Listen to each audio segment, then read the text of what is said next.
ఈ వీడియో చివరి వరకు చూసి కథ తప్పకుండా వినండి.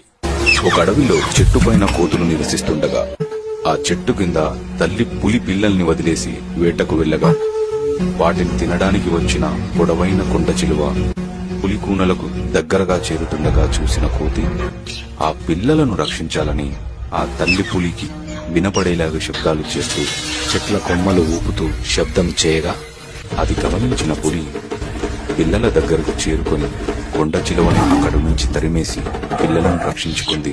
ఇవన్నీ చేస్తున్న తల్లి కోతిని చూసి పిల్ల కోతి, అమ్మా, అవి క్రూర జంతువులు కదా, మనల్ని చంపి తినేస్తాయి కదా, ఆ పిల్లలు కూడా పెరిగి పెద్ద పులులే అవుతాయి కదా, వాటిని ఎందుకు రక్షించావు అని అంటుంది.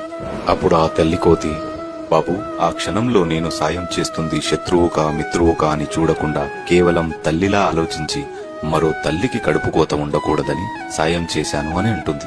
సరిగ్గా ఇలాగే మనుషుల్లో కూడా